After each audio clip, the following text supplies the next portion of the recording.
Olá, louvado seja nosso Senhor Jesus Cristo, para sempre seja louvado, glória ao Pai, ao Filho e ao Espírito Santo, como era no princípio, agora e sempre. Amém.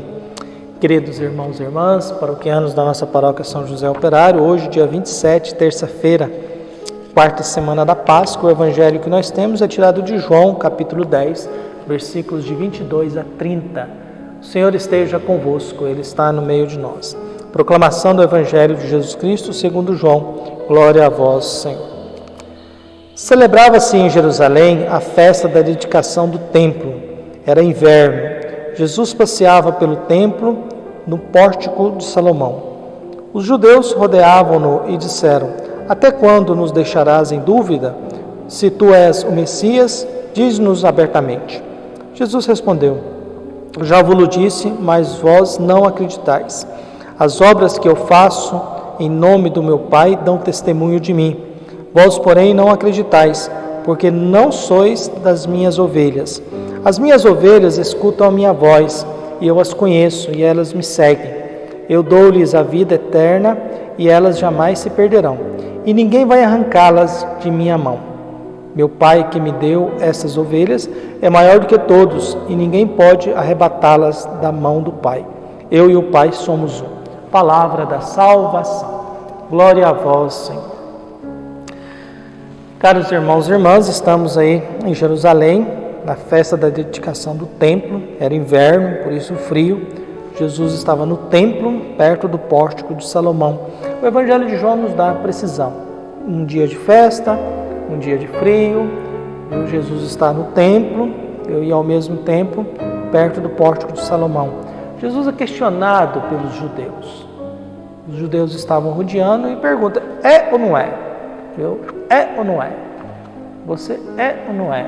Essa pergunta assim é sempre muito interessante, desafiadora, porque às vezes a gente se pergunta quem nós somos de verdade, né? Quem sou eu de verdade? Que tipo de ser humano que eu sou? E que tipo de ser humano e de história, de vida que eu estou fazendo? Afinal, é sempre um desafio para nós. E Jesus está sendo questionado, porque os judeus querem saber se Jesus é ou não é o Messias. Mas Jesus diz que somente aqueles que vão até Ele, crer nele, é que saberão disso. Quem crê em mim, verá o Pai não pode ser visto, mas se você crê em mim, quem me vê, vê o Pai. Por isso o Evangelho termina: eu e o Pai somos um. Então o que Jesus responde? Jesus diz para os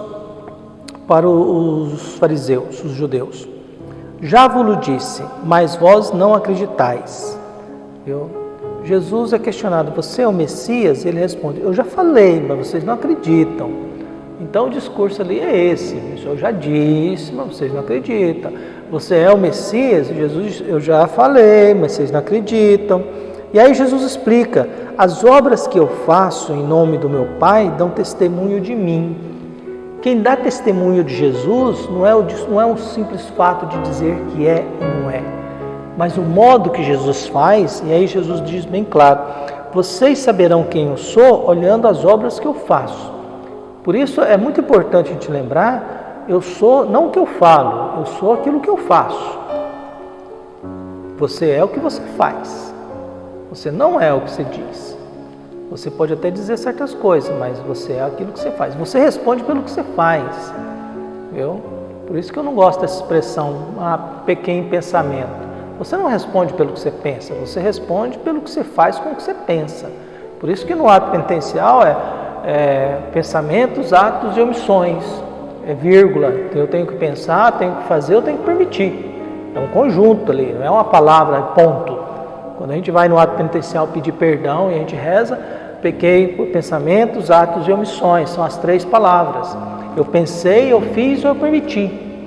Por isso que usa vírgula, não é ou. Eu pensei, ou eu fiz, ou eu... Não. A gente tem que ter clareza na vida que a gente responde pelo que a gente faz, não pelo que a gente pensa. E por isso Jesus disse: olha, as obras que eu faço em nome do meu Pai, elas dão testemunhas de mim. Não me pergunte, veja o que eu faço. Não me pergunte quem eu sou, veja o que eu faço. Aquilo que eu faço dá testemunho de quem eu sou. Por isso Jesus vai dizendo essa reflexão: Quer dizer, as obras que eu faço em nome do meu Pai dão testemunho. Vós, porém, não acreditais, porque não são das minhas ovelhas. Vocês, judeus, vocês não são do meu grupo. Vocês não escutam a minha voz. Vocês são os mercenários. Vocês deveriam falar as coisas de Deus, mas não, vocês se comportam diferente. Vocês estão preocupados com o dinheiro do templo, com a fama do templo, com o poder do templo. Por isso, as minhas obras dão testemunho de mim, mas mesmo assim vocês não acreditam. Porque tem gente que é assim, né? Tem gente que não adianta mesmo. Tem gente que não adianta falar, tem gente que não adianta explicar, tem gente que não adianta dizer. Você diz, prova e a pessoa continua na mesma coisinha. Você explica certas coisas e a pessoa depois diz, não, mas é verdade, inventa um trem. Aí você descobre que não adianta. Não adianta. Viu? Então, o mesmo discurso, a mesma situação de Jesus. As obras que eu faço dão testemunhas de mim, mas vocês não acreditam, porque vocês não são das minhas ovelhas. As minhas ovelhas escutam a minha voz, e eu as conheço, e elas me conhecem. Quer dizer, conhecer Jesus e permitir que Jesus nos conheça. O discurso de Jesus, nesse contexto, nos leva a uma intimidade com Ele muito grande. Nos leva a uma aproximação com Ele muito grande. Nos leva a um diálogo com Jesus, escutar a voz de Jesus, conhecer a sua voz. E a gente sempre lembra, a voz de Jesus sempre me dá vida em abundância. A voz de Jesus não me culpa, a voz de Jesus não me condena, a voz de Jesus não me cria sentimentos ruins, não me cria sentimentos de julgamento. A voz de Jesus sempre me dá vida e vida em abundância. E por isso Jesus diz para você, vocês não acreditam porque vocês não são do meu redil, vocês não são das minhas ovelhas. Porque as minhas ovelhas, elas me conhecem, quer dizer, conhecem Jesus, e eu as conheço, e a gente está juntos, viu? Por isso as minhas ovelhas escutam a minha voz, e eu as conheço e elas me conhecem. Eu dou-lhes a vida eterna, e elas jamais se perderão. Viu? Por isso, nesse diálogo profundo com Jesus, essa conversa profunda com Jesus, em que nós nos conhecemos, é conversa de irmãos. Afinal, Jesus nos chama de filhinhos, mas depois, como ressuscitado, nos chama de irmãos. Então, nesse diálogo de irmãos, em pé de igualdade com o Filho de Deus, a segunda pessoa da Santíssima Trindade, Ele nos garante uma vida eterna e nos garante que não vai nos perder. Mas eu tenho que estabelecer esse diálogo, essa conversa. Eu tenho que estabelecer essa realidade de conhecer a voz de Jesus e permitir que Ele conheça a minha voz também, o meu coração. E por isso Jesus nos garante que Ele não perde. Ninguém vai tirar, é muito forte isso. Quer dizer, ninguém vai tirar essas ovelhas de mim. Vocês, judeus, fariseus, vocês não vão tirar essas ovelhas de mim. Eu não vou perder nenhuma delas. Eu não vou deixar que nenhuma se perca. E o meu Pai que me deu essas ovelhas é maior do que todos e ninguém pode arrancá-las das minhas mãos. Eu e o Pai somos uma. Esse desejo de Jesus de não perder ninguém, esse desejo, essa vontade de Jesus de que ninguém vai arrancar a gente dele e que Ele não vai deixar que a gente se perca, isso nos dá uma esperança, isso nos dá um sentimento de que vale a pena viver, vale a pena lutar, vale a pena trabalhar para o povo de Deus que queira ser ovelhas, sempre lembrando que às vezes há muitos mercenários dentro da igreja, há muitos mercenários usando estola, usando mitra, há muitos mercenários aí explorando as pessoas, mas eu preciso lembrar que a minha fé não é construída com eles, a minha fé é construída com esse Jesus que conhece a minha voz, que por isso quando eu rezo, Ele me escuta porque Ele conhece a minha voz. Por isso que quando Ele fala, eu também escuto porque eu conheço a voz dEle. E a voz dEle me mostra que Ele e o Pai são um.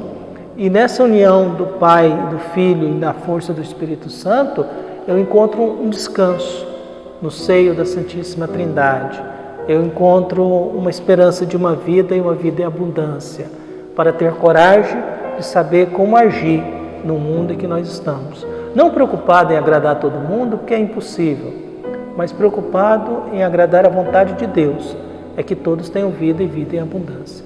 Por isso a minha prece hoje é que Deus ilumine, que a gente possa ter essa intimidade de quando a gente falar, Deus possa escutar a nossa voz, mas também quando Ele falar, que a gente também possa escutar a voz dele no nosso coração. Um abraço e até mais.